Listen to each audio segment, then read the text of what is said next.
নমস্কার, আচার্য শ্রী কৌশিক বলছি। সবাইকে বাংলা নতুন বছর 1431-এর শুভেচ্ছা ও আন্তরিক অভিনন্দন। বড়দেরকে জানাই আমার প্রণাম। তা 2024 সালের রাশিফল আপনারা দেখেছেন, অসংখ্য ফোন করেছেন আমাকে, আমার কাছে এসছেন দেখাতে।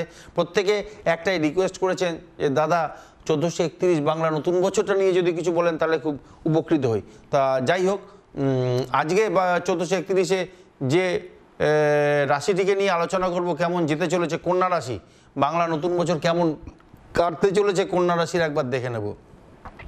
রাশিতে কেতু, সপ্তমে রাহু, সারা বছর কিন্তু এটা থাকবে। আর বছরের শুরুতে অষ্টমে বৃহস্পতি থাকছে, এখন বর্তমানে মেষে রয়েছে, এটা কিন্তু 1 মেতে যাবে হচ্ছে বৃষতে। আর চুপ থাকার একটা প্রবণতা বাড়বে, জীবনে হিসেব করে চলবার প্রয়াস থাকবে, খুব চিন্তাশীল একটা ব্যক্তিত্ব ফুটে উঠবে আপনার মধ্যে। যে কোনো বিষয়ে গভীরে গিয়ে ভালো মন্দ বিচারের ক্ষমতাটা বাড়বে, এই জায়গাটা ভীষণ প্রয়োজন। ছোট ছোট স্টেপ নিয়ে ভাবুন, অল্প বড় বড় ভাবতে যাবেন না, ছোট ছোট স্টেপ নিয়ে ভাবতে থাকুন, ভালো ফল পাবেন। অনেক ক্ষেত্রে কি পাবেন, এই যে এই সবগুলো করবার ফলে ভাগ্যের সাহায্য কিন্তু পাবেন। যে কোনো বিষয়ে যত ছেড়ে চলবার চেষ্টা করবেন তত আপগ্রেড করবেন, তত উন্নতি করতে পারবেন, এটা মাথায় রাখবেন। 1 মে যখন বৃহস্পতি রাশির নবমে বৃষতে আসবে, আসার পর কিন্তু ভাগ্যের কিন্তু অনেক হেল্প আপনারা পাবেন, এটা কিন্তু আশা করতে পারেন। আর কর্ম পরিবর্তন হতে পারে, কর্মের চেঞ্জেস আসছে, বিদেশে কর্মের সুযোগ আসতে পারে, বিদেশের সঙ্গে যারা ব্যবসা করছেন তার যোগাযোগ ঘটবে, ব্যবসার প্রসার ঘটবে।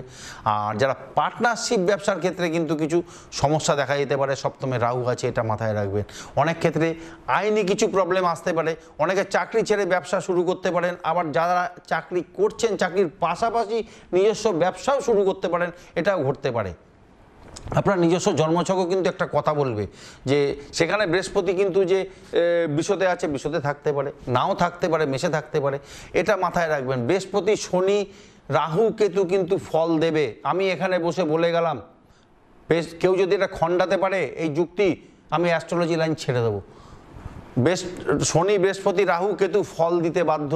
এই 4টে গ্রহ ছাড়া কেউ ফল দেবে না। বাকিরা একেবারে কি তার মানে কোনো ফলই দেয় না?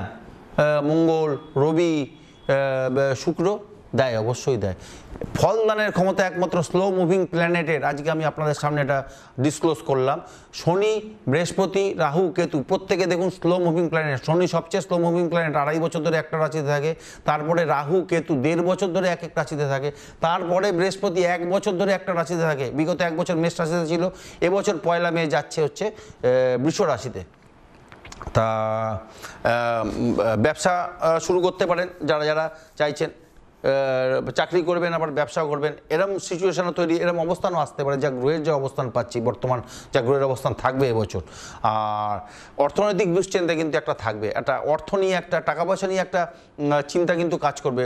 ব্যয় হবে, একটু বেশি পরিমাণ ব্যয় হয়ে যাবে। পরিকল্পনা করে একটা বাজেট করে চলার প্রয়োজন আছে, এই জায়গাটা করুন। ছোট ছোট পদক্ষেপ নিয়ে ভাবুন, পরিকল্পনাটা প্ল্যান করে একটা বাজেটকে আটকে থাকুন, তার মধ্যে চলবার চেষ্টা করুন, খুব ভালো রেজাল্ট পাবেন।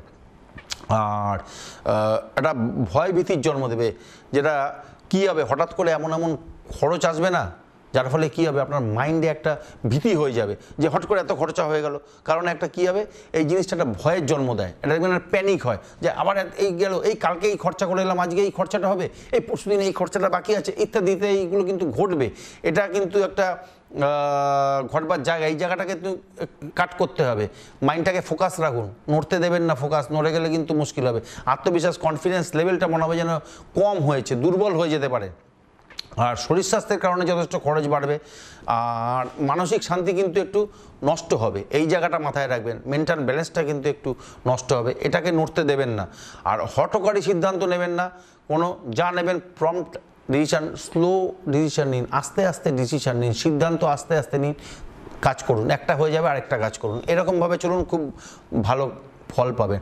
আর হঠকারী সিদ্ধান্ত নেবেন না, তাহলে কিন্তু পস্তাতে হতে পারে।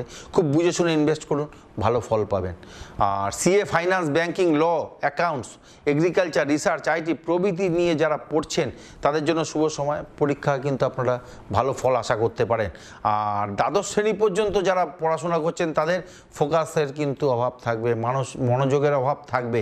আর প্রেমজ সম্পর্কে জড়িয়ে কী হবে, পড়ার প্রতি একটা আগ্রহটাই হারিয়ে যাবে। অনেকের ক্ষেত্রে নেশা করার প্রতি একটা বাড়তি ঝোঁক বাড়তে পারে। নিজেদের সাবধানে রাখার চেষ্টা করতে হবে, আর ঝোঁকের মাথায় কোনো সিদ্ধান্ত না নেওয়াই ভালো।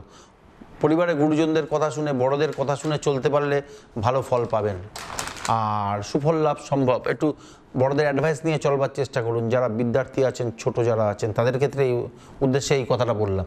আর অ্যালার্জি, ঠান্ডা লাগা, হজমের সমস্যা, হার্ট সংক্রান্ত সমস্যায় ভোগার সম্ভাবনা বেশি। মানসিক সমস্যা বাড়বে, যাদের আছে তাদেরটা আরও বাড়বে, যাদের নেই তারা কিন্তু একটু মানসিক সমস্যার মধ্যে পড়তে পারেন। পারিবারিক সমস্যায় কিছু ভুগতে হতে পারে। স্বামী স্ত্রীর সম্পর্কে ভুল বোঝাবুঝি বা দূরত্ব বাড়ার একটা সম্ভাবনা রয়েছে। বিবাহযোগ রয়েছে, যারা বিবাহযোগ্য রয়েছেন পরিবারে, তাদের বিবাহের সম্ভাবনা রয়েছে। একটা আধ্যাত্মিক ভাব একটা বাড়বে, ধর্মের প্রতি একটা ঝোঁক কিন্তু যাবে। আর বৃহস্পতি বিশদে যাচ্ছে, চেষ্টা করবেন এবছর প্রতি বৃহস্পতিবার অন্তত 400 গ্রাম করে ছোলার ডাল মন্দিরে দান করার। আর এটা একটা দিক গেল। আর রবি, সোম, বুধ, শুক্রবার দিন আপনাদের জন্য শুভ। সবুজ, নীল, আকাশী, সোনালী, ফিরোজা রং শুভ। তা এই গেল কন্যা রাশির কেমন যাবে 1431 বাংলা নতুন বছর। তা ধন্যবাদ, নমস্কার, ভালো থাকবেন, সুস্থ থাকবেন।